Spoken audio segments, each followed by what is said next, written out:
Hello दोस्तों, पाठन classes में मैं पूजा कुमारी एक बार फिर से आपका बहुत बहुत स्वागत करती हूँ। तो ये हमारी रेशियो एंड प्रोपोर्शन की 4th क्लास है। तो इसके पहले वाली क्लासेस, इसके पहले वाली वीडियोस आप पहले जाकर देखिए, तभी जाकर के ये आपको समझ में आएगा। अगर आपने नहीं देखी है तो, और अगर देखी है तो बहुत अच्छी बात है। तो ये वाली क्लास हमारी प्रॉब्लम सॉल्विंग की है, तो देखिए हम आगे बढ़ते हैं। ठीक है, तो हमारा पहला सवाल है कि by mistake instead of dividing ₹117 among ABC, यानी कि 117 रुपए को ABC में बांटना था, जो कि गलती से बट गया है।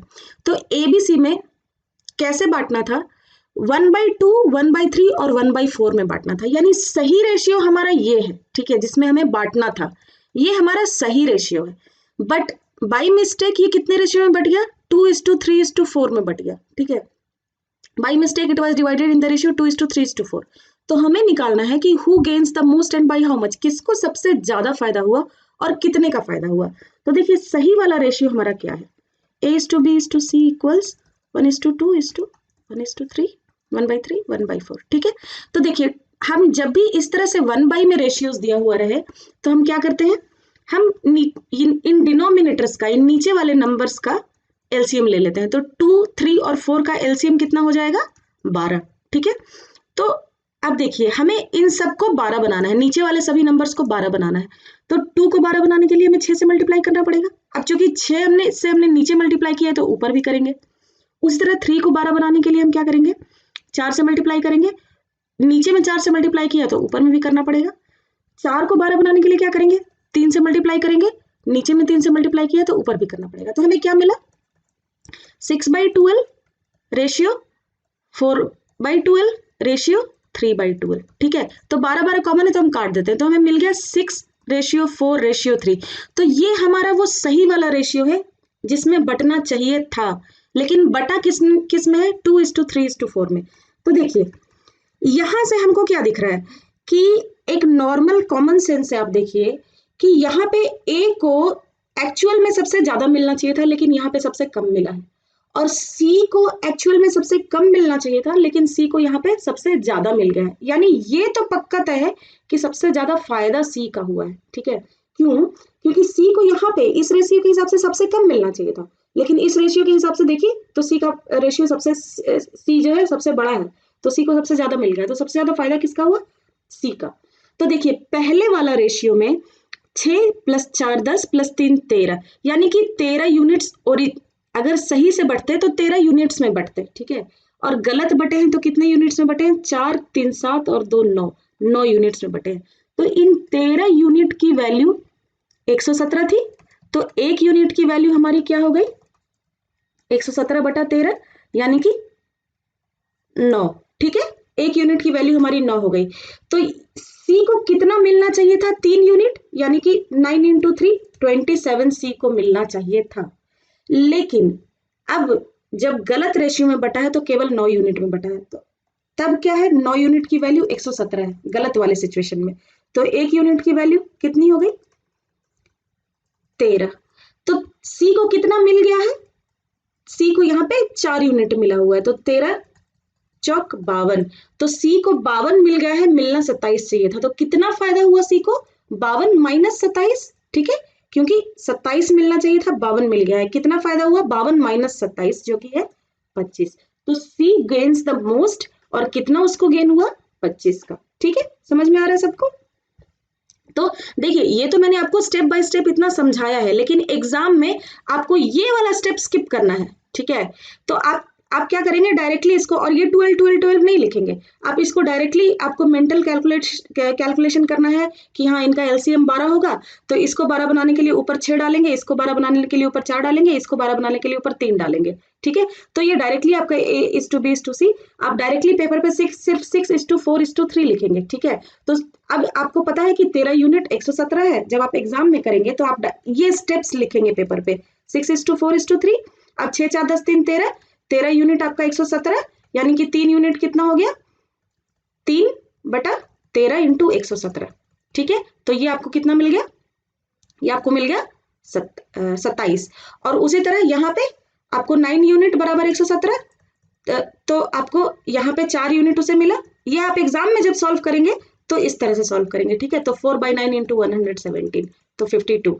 तो ये डिफरेंस 25 आप टिक करके आएंगे। तो एग्जाम में आपको इतना कम लिखना है। ये सारा कुछ मैंने इसलिए लिखा है क्योंकि ताकि आपको समझा सकूं, ठीक है। ये आपको प्रैक्टिस से आएगी। चलिए आगे बढ़ते हैं।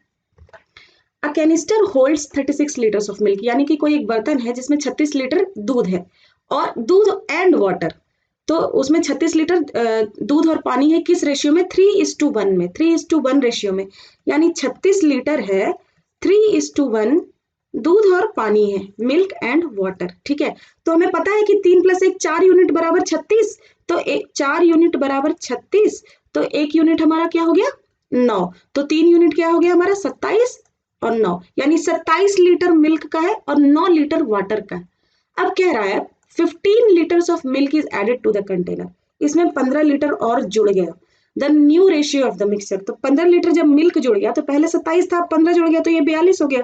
तो न्यू रेशियो क्या हो जाएगा? 42:9। क्यों? क्योंकि पानी में तो कोई चेंज नहीं हुआ है, सिर्फ दूध ऐड किया गया है, ठीक है। तो हमारा पानी जो है वो सेम टू सेम 9 लीटर रह जाएगा, यानी कि इसकी क्या वैल्यू आ गई? हम 3 से काटेंगे, 3 से काटेंगे तो हमें मिलेगा 14:3। तो हमारा आंसर क्या हो गया? 14/3, ठीक है। In a college, the ratio of science students to commerce student is 5:3, यानी कि ये साइंस स्टूडेंट अगर कुछ 5 यूनिट है तो कॉमर्स स्टूडेंट हमारे 3 यूनिट है। अब इस यू की वैल्यू हमें पता नहीं है। If science students are 700 more than commerce students, तो ये कह रहा है कि साइंस के स्टूडेंट्स कॉमर्स के स्टूडेंट्स से 700 ज्यादा है, तो find the number of commerce students, हमें कॉमर्स स्टूडेंट्स का नंबर फाइंड आउट करना है। तो देखिए साइंस के स्टूडेंट 5 यूनिट और कॉमर्स के स्टूडेंट 3 यूनिट, इन दोनों का अंतर कितना? 2 यूनिट, और 2 यूनिट की वैल्यू कितनी? 700, तो हम लिख सकते हैं 2 यूनिट इक्वल टू 700, तो 1 यूनिट हमारा क्या हो जाएगा? 350, ठीक है। अब हमारा कॉमर्स स्टूडेंट कितना था? कॉमर्स स्टूडेंट था हमारा 3 यूनिट, तो 3 यूनिट की वैल्यू निकाल लीजिए, 350 × 3 इज 1050, ठीक है। इतना सिंपल है ये, ठीक है, समझ में आ रहा है? ये सब एक्चुअल एग्जाम में पूछे गए सवाल है, ठीक है। चलिए आगे बढ़ते हैं। If income of A is 10% more than B, यानी कि बी की इनकम कुछ है, अगर 100% मान ले, तो ए की इनकम 110% ऑफ बी है, ठीक है। तो इसको हम कैसे लिखेंगे? 110/100 इंटू बी, यानी ए की इनकम ये हो गई, ठीक है। तो इसको हम क्या लिखेंगे? बी जब इधर जाएगा तो डिवाइड में चला जाएगा। हम जानते हैं कि हमेशा आमने सामने वाले क्रॉस मल्टीप्लाई होते हैं, ठीक है।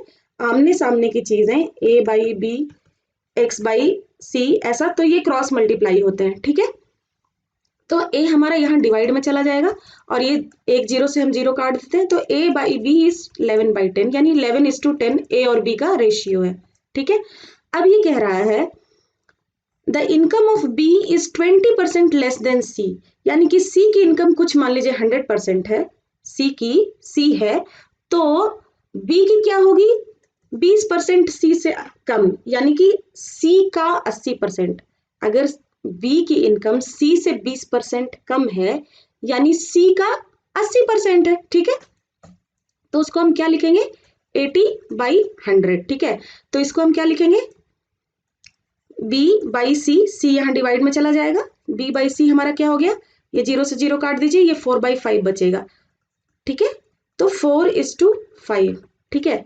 तो हमारा ये आ गया B/C। अब हम जानते हैं ऐसे केसेस में हम क्या करते हैं, जो हमारा कॉमन टर्म है उसको बराबर करते हैं। तो यहाँ पे B हमारा कॉमन है, ठीक है। तो 10 और 4 का हमें एलसीएम लेना पड़ेगा, क्यों? क्योंकि हमें B को बराबर करना है। तो 10 और 4 का एलसीएम हमारा क्या होगा? 10 और 4 का एलसीएम हो जाएगा 20। तो 20 बनाने के लिए इसको हम 2 से गुना करेंगे, यानी ये हो जाएगा हमारा 22:20, ठीक है। और 20 बनाने के लिए, इस 4 को 20 बनाने के लिए हमको इसे 5 से गुना करना होगा, यानी ये हो जाएगा हमारा 20:25। तो हमारा A/B/C क्या हो गया? देखिए अब यहाँ पे भी B जो है वो 20 है और यहाँ पे भी B जो है वो 20 है, तो A/B/C हमारा क्या हो जाएगा? 22:20:25, ठीक है। समझ में आ रहा है? तो हमारा आंसर क्या हो गया? आंसर हो गया हमारा D, ठीक है। देखिए इसको एक और तरीके से कर सकते थे। क्या तरीके से कर सकते थे कि जब हमें ये वाली वैल्यूज पता चल गई, इतनी वैल्यूज तो हमें निकालनी ही है, ठीक है। तो ये वाली वैल्यू जब हमें, ये वाला कैलकुलेशन आप इग्नोर कर दीजिए, ये वाला पार्ट वाला कैलकुलेशन आप इग्नोर कर दीजिए। तो इतनी वैल्यू जब हमें पता चल गई तो हम A, B और C यहाँ लिख लेते हैं। A है हमारा 11, B है 10, और बी है हमारा 4 और 5। तो हमने एक और क्या तरीका सीखा था कि जिसके बगल में जो स्पेस खाली है हम उसे उसी नंबर से भर देंगे। 10 के बगल में खाली तो हम 10 से भर देंगे, 4 के बगल में खाली तो हम 4 से भर देंगे। ठीक है, तो देखिए अब यहाँ पे कोई कॉमन टर्म है क्या जो आपस में कट रहा है? तो देखिए 4 यहाँ पे, यहाँ 4 कुछ नहीं है, 2 गुना 2 है, 4 कुछ नहीं है, 2 गुना 2 है, और 10 को हम 2 गुना 5 लिख सकते हैं, यानी एक बार हम 2 काट सकते हैं। तो इसको काटा हमने 2, इसको काटा हमने 2 और इसको काटा हमने 5। ठीक है, तो अब हमें क्या मिला यहाँ पे? इसका प्रोडक्ट ले लीजिए 22, इसका प्रोडक्ट ले लीजिए 20 और इसका प्रोडक्ट ले लीजिए 25। ये हमें रेशियो मिल गया। ठीक है, समझ में आ रहा है सबको? चलिए आगे बढ़ते हैं। देखिए, in a cricket match there are 3 types of tickets. तो 3 तरह के टिकट है क्रिकेट मैच में। ठीक है, मान लीजिए कि ये टिकट कौन से है? ABC जी, और जिनमें कॉस्ट क्या है इन टिकट्स की? 10 रुपए, 5 रुपए और 2 रुपए, यानी ए की कॉस्ट 10 रुपए है, ए की पर टिकट की कॉस्ट 10 रुपए है, बी की पर टिकट की कॉस्ट 5 रुपए है और सी की 2 रुपए है। The ratio of tickets sold from these categories is 3:2:5, यानी कि ए के और बी के और सी के कितने कितने टिकट बिचे, जितने भी टिकट्स बिके हैं उनका आपस में रेशियो 3:2:5 है, यानी ए का कुछ 3 यूनिट बिका है, बी का 2 यूनिट बिका है और सी का 5 यूनिट बिका है। अब ये कह रहा है if total collection from selling of tickets is 2500, यानी इन टिकट्स को बेचने से कितना कलेक्शन हुआ है? 2500 रुपए का कलेक्शन हुआ है। तो कितने टोटल नंबर ऑफ टिकट्स हमारे बिके हैं, हमें ये निकालना है। तो देखिए एक एक करके हम इंफॉर्मेशन देखते हैं। ए की टिकट की कॉस्ट 10 रुपए है और मान लेते हैं कि 3 ही टिकट उसकी बिकती, तो कितना कलेक्शन होता उससे? 10 गुना 3। ठीक है, उसी तरह बी की जो टिकट की कॉस्ट है वो 5 रुपए है और इसकी 2 टिकट थी, तो 2 टिकट थी तो कितने कलेक्शन होता इससे? 5 × 2 का कलेक्शन होता, और 2 रुपए की 5 टिकट, तो इससे कितना कलेक्शन होता? 2 × 5 का कलेक्शन होता। तो ये कलेक्शन हमारा टोटल कितना हुआ? ये हो गया 30 और ये हो गया 10 और ये हो गया 10, यानी टोटल 50 का कलेक्शन। लेकिन एक्चुअल कलेक्शन कितना है? 2500, यानी हम कह सकते हैं कि 50 यूनिट बराबर 2500, यानी कि एक यूनिट की वैल्यू कितनी हो गई हमारी?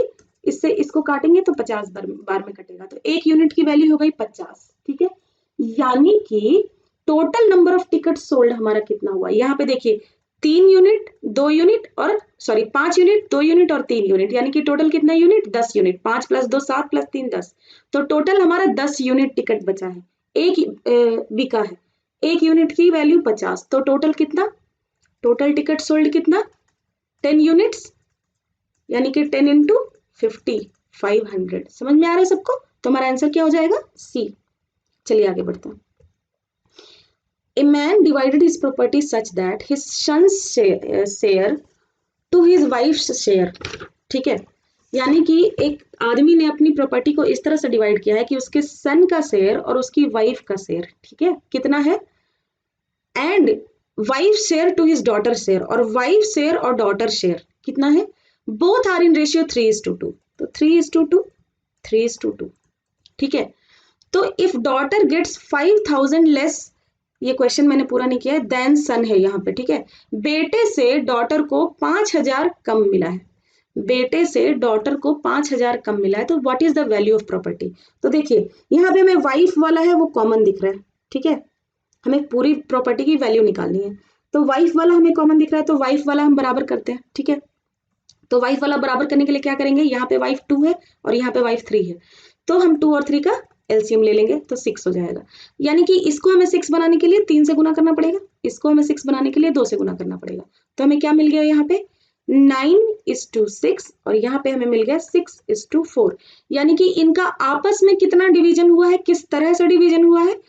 सन का, वाइफ का और डॉटर का हुआ है 9:6:4 के रेशियो में। अब देखिए ये कुछ 9 यूनिट है, ये कुछ 6 यूनिट है, ये कुछ 4 यूनिट है, तो इन दोनों का अंतर कितना हुआ? सन का और डॉटर का कितना अंतर हुआ? 9 यूनिट और 4 यूनिट, यानी 5 यूनिट का अंतर हुआ। अब यहाँ पे दिया हुआ है कि डॉटर गेट्स ₹5000 लेस देन सन, तो ये 5 यूनिट बराबर हमारी कितनी वैल्यू हो गई? 5000। क्यों? क्योंकि डॉटर को बेटे से 5000 कम मिला है, और यहाँ पे ये हम देख रहे हैं कि सन का और डॉटर का जो रेशियो है वो 9:4 का है, तो 5 यूनिट बराबर हमारा 5000 हो गया, तो 1 यूनिट बराबर हमारा कितना हो गया? 1000, ठीक है। तो अब पूछा जा रहा है what is the value of whole property, तो इस पूरी प्रॉपर्टी की क्या वैल्यू थी। तो देखिए जब इस पूरी प्रॉपर्टी की वैल्यू निकालना है तो हम ये वाला रेशियो लेंगे। क्यों ये वाला रेशियो लेंगे, ये वाला या ये वाला क्यों नहीं लेंगे, क्योंकि अगर आप ये वाला रेशियो लीजिएगा तो वाइफ का 2 लीजिएगा या 3 लीजिएगा, आपको पता नहीं है, ये दोनों तो अनइक्वल है, तो इसको इक्वल करके हमने ये बनाया है, तो एक्चुअल में हमें ये वाला रेशियो लेना है, ठीक है। तो ये वाला रेशियो जब हम लेंगे तो देखिए 9 + 6 15 + 4 19, यानी टोटल 19 यूनिट ये प्रॉपर्टी की वैल्यू है, और एक यूनिट की वैल्यू है 1000, यानी कि टोटल प्रॉपर्टी की वैल्यू हो जाएगी 19,000, ठीक है। अब हमें इंडिविजुअल शेयर्स भी निकालने हैं, इंडिविजुअल शेयर्स निकालने हैं, तो एक यूनिट 1000 है तो 9 यूनिट कितना हो जाएगा 9000, 6 यूनिट कितना हो जाएगा 6000, और 4 यूनिट कितना हो जाएगा 4000, ठीक है। मैं उम्मीद करती हूँ आप लोगों को समझ में आ रहा है। अगर कुछ भी नहीं समझ में आ रहा है तो हमें कमेंट सेक्शन में बताइए, हम आपके डाउट को सॉल्व करेंगे, ठीक है। अब देखिए अगला क्वेश्चन है हमारा, zinc and copper are in the ratio 5:3 in 200 gram of an alloy, यानी कि 200 ग्राम का कोई एक धातु का मिश्रण है जिसमें कि क्या है, जिंक और कॉपर जो है इनका रेशियो 5 और 3 में है, ठीक है, 5/3 है, ठीक है। यानी ये 200 ग्राम है जिसमें 5:3 में जिंक और कॉपर है, ठीक है। तो देखिए ये टोटल 8 यूनिट है, और 8 यूनिट की वैल्यू 200 ग्राम, तो एक यूनिट की वैल्यू क्या हो जाएगी हमारी 25, 200/8 25, ठीक है, 25 ग्राम। तो 25 × 5 125 ग्राम हो गया हमारा जिंक, और 25 × 3 75 ग्राम हमारा हो गया कॉपर, ठीक है। समझ में आ रहा है आप लोगों को, 75 ग्राम हो गया हमारा कॉपर। अब ये कह रहा है how many grams of copper be added so that the new ratio becomes 3:5, यानी कि इस वाले मिश्रण में हम कितना ग्राम कॉपर को ऐड करें कि नया रेशियो हमारा चेंज होके 3:5 हो जाए, ठीक है। तो इसमें देखिए ऐड हमें सिर्फ कॉपर करना है, मान लीजिए इसमें कुछ x ग्राम आपने ऐड कर दिया, ऐड हमें सिर्फ कॉपर करना है, जिंक तो हमारा सेम रह जाएगा, ठीक है। अब नए मिश्रण में टोटल 8 यूनिट है जिसमें केवल 3 यूनिट जिंक है, ठीक है। समझ में आ रहा है आपको, फिर से समझिए, ऐड हमें सिर्फ कॉपर करना है, मान लीजिए हमने कुछ x ग्राम ऐड किया, ठीक है। तो जो हमारा नया जो हुआ उसमें कॉपर की वैल्यू, कॉपर कितने ग्राम हो गए 75 + x ग्राम्स हो गए, ठीक है। लेकिन जिंक तो हमारा 125 का 125 ग्राम है, उसको ना डाला गया है ना निकाला गया है। तो अब नए वाले रेशियो में टोटल 8 यूनिट थे, 3:5 रेशियो था, इस 8 यूनिट में 3 यूनिट जिंक का बचा है, 3 यूनिट अगर जिंक का बचा है, और जिंक 125 ग्राम, तो हम ये जानते हैं कि 3 यूनिट 125 ग्राम है अगर, तो 1 यूनिट हमारा कितना हो जाएगा 125/3, तो 5 यूनिट हमारा कितना हो जाएगा 125/3 × 5, यानी कि 625/3। अब 625/3 जब हम इसको 3 से डिवाइड करेंगे तो हमें क्या मिलेगा, 3 दूनी 6, 3 × 8 24, 1/3 ये मिलेगा हमें, ठीक है। या इसको ऐसे लिख लीजिए 208.33, ठीक है। तो देखिए पहले हमारा कॉपर 75 ग्राम था और अब 208.33 ग्राम है, तो हमने कितना ऐड किया हमें ये निकालना है, तो 208.33 में से 75 को माइनस कर दीजिए, ठीक है, सिंपल है। तो आपको क्या मिल जाएगा, आपको मिल जाएगा 122.33, यानी कि 122 होल 1/3, ये आपका आंसर है। 122 होल 1/3 122 होल 1/3 कॉपर को ऐड किया गया है, ठीक है। समझ में आ रहा है सबको, चलिए आगे बढ़ते हैं। A policeman ceases a thief, यानी कि एक पुलिस का आदमी जो है एक चोर को पकड़ने की कोशिश कर रहा है। When the thief goes 10 steps, जब थीफ 10 स्टेप जाता है तो पुलिसमैन मूव्स 8 स्टेप, तो पुलिसमैन सिर्फ 8 स्टेप जाता है। लेकिन दूसरा कंडीशन क्या है, 5 steps of policeman are equal to 7 steps of thief, यानी कि थीफ जितना दूरी 7 स्टेप में तय कर रहा है उतना दूरी पुलिसमैन जो है वो सिर्फ 5 स्टेप में तय कर ले रहा है, यानी इसके स्टेप्स बड़े हैं, ठीक है। तो the ratio of speed of policeman and thief are, तो देखिए ये वाले क्वेश्चन में बच्चे बहुत अटकते हैं, तो इसको आप ध्यान से समझने की कोशिश कीजिए, ठीक है। ये बहुत ही सिंपल सवाल है। देखिए मान लीजिए कि पुलिसमैन है, ये थीफ है, इनके स्पीड का रेशियो क्या दिया हुआ है कि जब थीफ जो है वो 10 स्टेप चलता है तो पुलिसमैन केवल 8 स्टेप चलता है, ठीक है।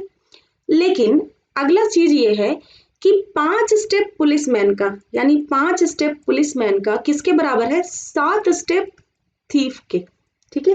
पुलिसमैन का 5 स्टेप और थीफ का 7 स्टेप। तो ये क्या हो जाएगा, पुलिसमैन बाई थीफ, इनके स्पीड की रेशियो क्या हो जाएगी 7/5, यानी कि ये 7/5 हो गया। ठीक है, तो आप देखिए इनका प्रोडक्ट ले लीजिए, 8 7 56 और 10 5 50, तो ये इनका रेशियो हो गया। तो ये कितना हो जाएगा 28:25, ये हमारा आंसर हो गया। ठीक है, तो एग्जाम में आप क्या कीजिए, एग्जाम में आप डायरेक्टली ये चीज कीजिए कि स्पीड लिखिए पुलिसमैन और थीफ का। अब देखिए इस चीज को समझने की कोशिश कीजिए, distance is equal to speed into time होता है हमारा। ठीक है, तो इक्वलिटी के एक साइड जो है वो डिस्टेंस है और दूसरी साइड जो है वो स्पीड है। इसको इस तरह से ध्यान रखिए, इक्वलिटी के एक साइड जो है वो डिस्टेंस है और दूसरे साइड स्पीड है। ठीक है, अब तो ये डिस्टेंसेस का कंपैरिजन है। अब इसको जब हम स्पीड का कंपैरिजन बनाएंगे तो इसको उल्टा कर लेना, बस यही। ठीक है, क्यों, क्योंकि स्पीड जब इधर जाएगा तो डिवाइड में चला जाएगा, अभी ये मल्टीप्लाई में है, स्पीड जब इधर जाएगा तो डिवाइड में चला जाएगा, उसी तरह डिस्टेंस जब इधर जाएगा तो डिवाइड में चला जाएगा। तो हमें क्या करना है कि ये 5 और 7 को 7 और 5 कर लेना है, बस यहाँ पे लिखते समय 7 और 5 कर लेना है। अगर आप ये वाला स्टेप मिस करना चाहते हैं तो, और अगर नहीं मिस करना चाहते तो इस स्टेप में भी कोई दिक्कत नहीं है, ये बहुत ही आसान स्टेप है, आप इससे भी चल सकते हैं। तो ये वाले सवाल आपके बहुत आसानी से सॉल्व हो जाएंगे। ठीक है, देखिए इसी बेसिस पे मैंने ये वाला क्वेश्चन भी लिया है। मैं चाहती हूँ आप वीडियो को 1 मिनट के लिए पॉज कीजिए और खुद से ये वाला क्वेश्चन बनाने की कोशिश कीजिए। ठीक है, ये क्वेश्चन भी बहुत आसान है, लेकिन बच्चे इस क्वेश्चन में कंफ्यूज हो जाते हैं। ठीक है, तो आप ये वाला करिए और उसके बाद फिर ये वीडियो वापस से देखिए। ठीक है, तो मैं उम्मीद कर रही हूँ कि आप सब लोगों ने ये वाला क्वेश्चन कर लिया है। तो आइए हम सॉल्व करते हैं। इसमें कह रहा है a dog takes 4 leaps for every 5 leaps of hare, यानी डॉग है और हेयर है। ठीक है, इनके स्पीड्स की रेशियो क्या है, डॉग 4 लिप लेता है और हेयर 5 लिप लेता है। But 3 leaps of dog are equal to 4 leaps of hare, यानी डॉग और हेयर का क्या रेशियो हो गया 4/3। उसी तरह अगर ये वाला स्टेप हम नहीं लिखते तो हम क्या सोचते, हम ये सोचते कि 3 लिप डॉग का दिया हुआ है और 4 लिप हेयर का दिया हुआ है। तो देखिए 3 लिप डॉग का 4 लिप हेयर का हम उल्टा कर लेते हैं, यानी 4 डॉग का और 3 हेयर का। ठीक है, तो यहाँ पे हो गया 16:15। ठीक है, तो ये हमारा आंसर हो गया। समझ में आ रहा है सबको, इनके स्पीड्स का क्या रेशियो हो गया 16:15। चलिए आगे बढ़ते हैं। हमारा अगला क्वेश्चन है, ए bag contains ₹100, ₹50 and ₹20 notes in the ratio 2:3:5। ठीक है, if total money in the bag is 4500, find number of ₹20 notes. ठीक है, तो 100 रुपए के 2 यूनिट नोट है, तो टोटल कितनी वैल्यू हो जाएगी इसकी 200 यूनिट। 50 रुपए की 3 यूनिट नोट है, तो टोटल कितनी हो जाएगी वैल्यू 50 × 3 150 यूनिट, और 20 रुपए के 5 यूनिट नोट है, तो इसकी कितनी वैल्यू हो जाएगी 20 × 5 100 यूनिट, यानी ये टोटल कितना हो गया हमारा 200 प्लस 150 प्लस 100 हमारा हो गया 450, यानी 450 यूनिट की वैल्यू क्या दी हुई है 4500। ठीक है, यानी एक यूनिट की वैल्यू हमारी 10 हो गई। तो total number of 20 rupee note कितना था हमारा 5 यूनिट था। ठीक है, तो 5 यूनिट कितना हो जाएगा 5 × 10 50, 50 हमारा आंसर हो गया।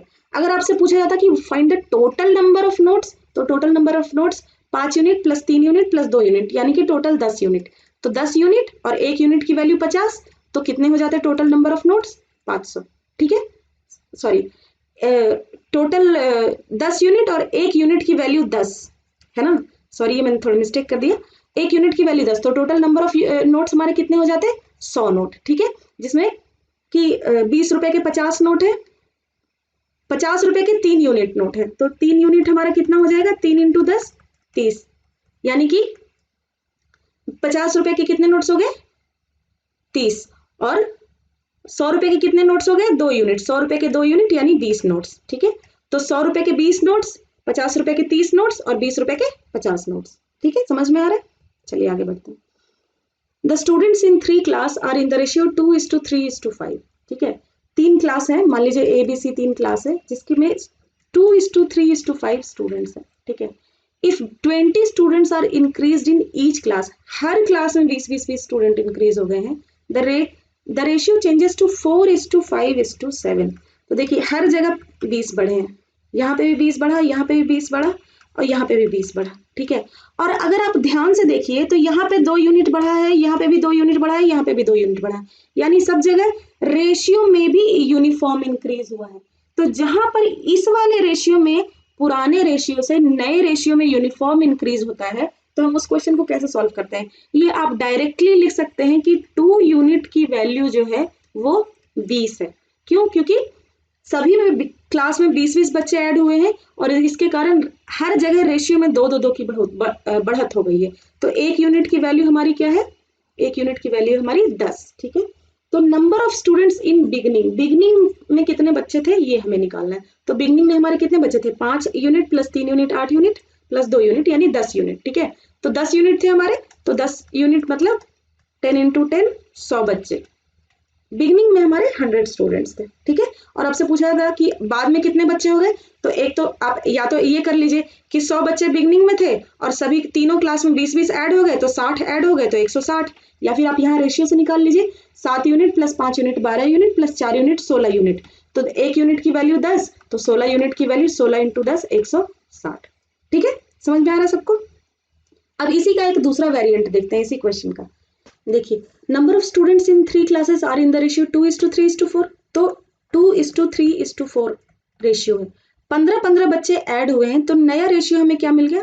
15 students are added in each class, the new ratio becomes 9:12:15। तो नया रेशियो में 9, 12 और 15 का मिला है। तो देखिए, अब यहाँ पे जो गैप है वो यूनिफॉर्म नहीं है।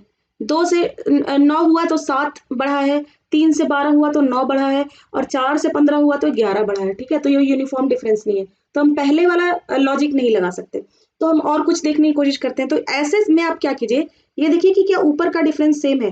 तो हाँ, देखिए ये +1 हुआ है और ये +1 हुआ है, और नीचे का डिफरेंस ये +3 हुआ है, ये +3 हुआ है। तो देखिए, अब इनको यूनिफॉर्म करने के लिए हम क्या करेंगे, ऊपर वाले पूरे रेशियो को हम 3 से गुना कर देंगे, ऊपर वाले रेशियो को हम नीचे वाले हर 2 नंबर में कितने का अंतर आ रहा है उससे गुना कर देंगे, और नीचे वाले को ऊपर वाले से गुना कर देंगे, ठीक है। तो ये तो सेम रह जाएगा क्योंकि 1 से गुना हो रहा है, तो 9, 12 और 15 ही रह जाएगा ये, ठीक है। लेकिन ऊपर वाला हमारा क्या हो जाएगा? 6, 9 और 12। तो अब देखिए, अब हमें जो अंतर है वो +3 हर जगह मिल रहा है, ये यूनिफॉर्म अंतर हमें मिल रहा है, ठीक है। तो अब हम जो सवाल, ये वाले रेशियो को आप भूल जाइए, जहां पर आपको यूनिफॉर्म अंतर मिल गया आपको सवाल अब वहां से सॉल्व करना है, क्योंकि 6:9:12 भी 2:3:4 ही होता है। हमने कुछ नहीं किया है, पुराने रेशियो में सिर्फ 3 से मल्टीप्लाई कर दिया है, लेकिन ये 3 तक हम कहाँ पहुंचे, वो हम इनके डिफरेंस से पहुंचे, ठीक है। इनका डिफरेंस अगर 4 होता तो हम ऊपर वाले को 4 से मल्टीप्लाई करते, इनका डिफरेंस अगर 5 होता तो ऊपर वाले को हम 5 से मल्टीप्लाई करते, इनका आपस में डिफरेंस अगर 2-2-2 होता तो नीचे वाले को भी हमें 2 से मल्टीप्लाई करना पड़ता, तब जाकर के हमें यूनिफॉर्म डिफरेंस मिलता है, ठीक है। तो अब देखिए, हमें ये मिल गया, तो हम जान रहे हैं ये हमारा नया रेशियो है, हमें अब सारा सवाल जो है वो इसी से सॉल्व करना है।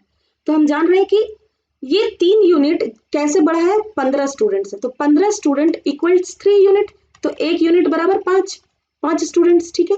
तो इनिशियली हमारा कितना नंबर ऑफ स्टूडेंट्स था, तो 6 unit plus 9 unit plus 12 unit, यानी 12 और 9 21 प्लस 6 27, तो टोटल 27 यूनिट थे पहले। तो 27 यूनिट की वैल्यू क्या हो गई हमारी, 27 into 5 यानी कि 135, यानी पहले 135 बच्चे थे, बाद में कितने बच्चे हैं, 15 प्लस 12 27 प्लस 9 36, यानी कि 36 यूनिट बच्चे बाद में हुए। तो 36 यूनिट की वैल्यू क्या हो गई, 36 into 5 180, बाद में 180 बच्चे हो गए। या तो आप ये वाला जोड़ के निकालिए, या फिर आप ऐसे निकाल लीजिए कि पहले 135 बच्चे थे, फिर 3 क्लासेस थी और तीनों में 15-15 ऐड हुए, यानी कि टोटल 45 ऐड हुए, तो टोटल 180 बच्चे बाद में हो गए, ठीक है। मैं उम्मीद करती हूँ आपको ये वाली क्लास समझ में आई है। अगर कोई चीज नहीं समझ में आई है तो प्लीज आप अपने डाउट्स जरूर पूछिए, ठीक है। और अगर आपको ये वीडियो पसंद आए तो इसे लाइक कीजिए, कमेंट कीजिए, हमारे चैनल को शेयर कीजिए, सब्सक्राइब कीजिए। और अभी 3 से 4 क्लासेस और चलेंगी प्रॉब्लम सॉल्विंग पर, क्योंकि रेशियो एंड प्रोपोर्शन में हमारा मेजर जो है वो प्रॉब्लम सॉल्विंग है, अलग अलग टाइप के क्वेश्चन है, ठीक है। मैं इसी तरह धीरे धीरे इनके क्वेश्चंस के लेवल बढ़ाती जाऊंगी, ठीक है। तो हमारे साथ बने रहिए। Thanks for watching.